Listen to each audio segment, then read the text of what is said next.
Okay, here Probably are. because Mom's already partway done with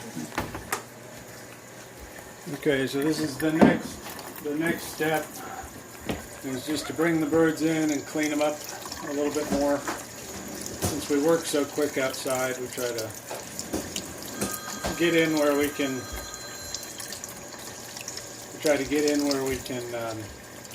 Have air conditioning. So do the next part of cleanup in here, and move them over to the table and start working there. This is just rinsing it off right now. And pulling off the extra fat.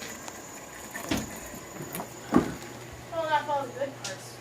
So while you get started, you have to talk this time, babe. Alright. Easiest way to get access to the cavity is to bring the legs back down. That way you can get access here. You cut into the abdominal wall,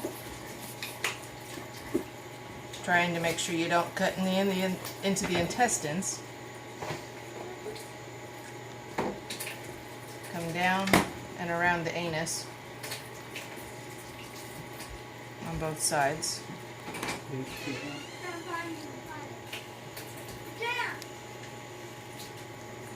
Find you a pair, or there's a pair on the workbench.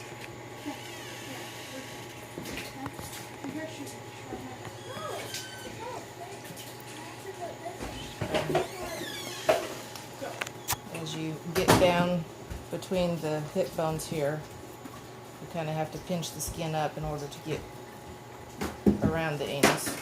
And breathe through your mouth. Yes. Yeah, it gets a little stinky at this point. There's still a membrane into the peritoneal cavity here that you need to puncture without getting too far in there. And the gut hook usually helps that. Because the next step is just pulling everything out without getting any of the stool from the chicken in it. It looks like I didn't quite get through down here.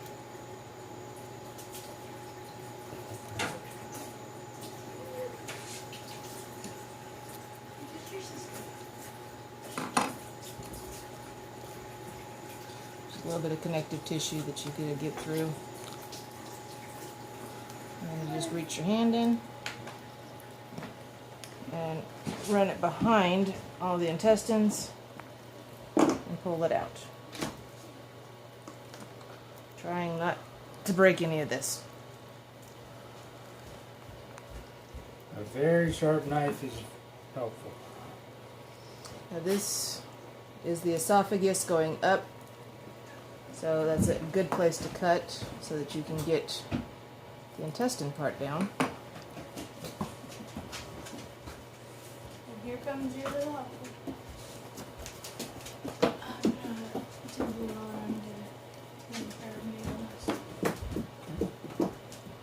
Usually we work together. I'll do the first part that she's just done. This pile is your intestines, your gizzard, and your liver. You've got your spleen in here as well. The pieces that we save for our dogs, but you can save more of it, but we save the liver, which I'm pulling off here.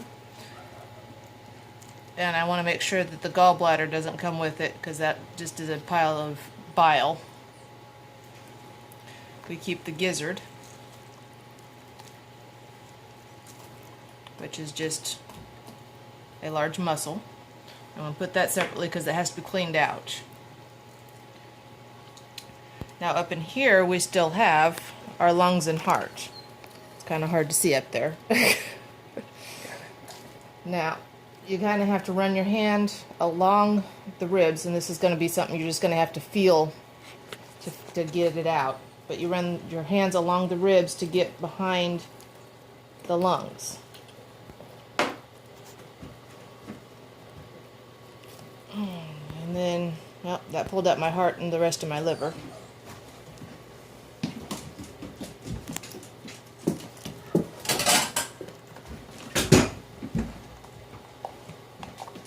Here's one of my lungs. And then I gotta run my hand on the other side to get my other one.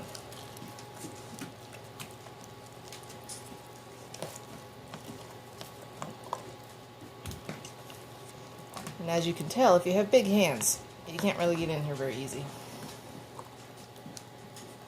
There's that.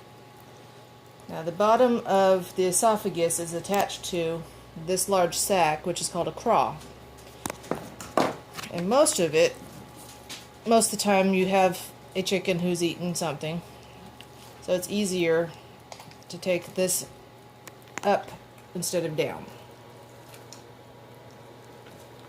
Just separate it with the connective tissue from the neck.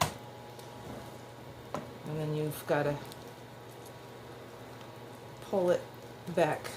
Anything that comes out with it is just food, so don't worry about it. And there is our large sack of food.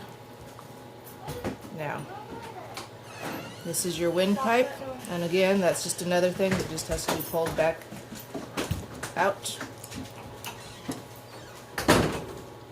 Finger shavers. And now I have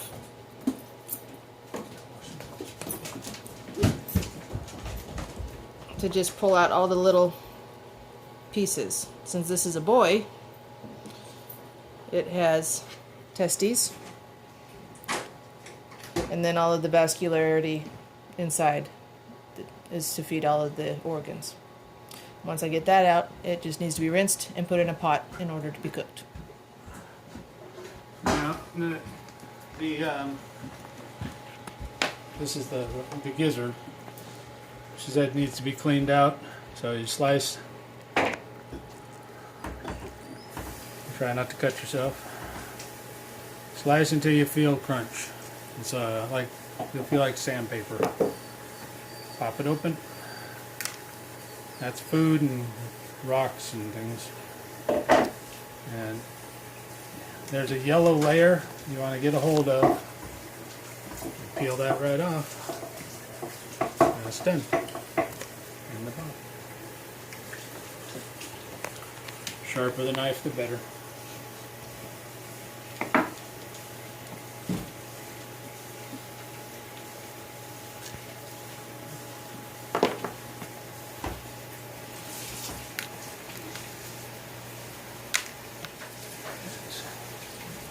And again, you can keep this part. It's good to eat, but we give it to the dogs. Easy.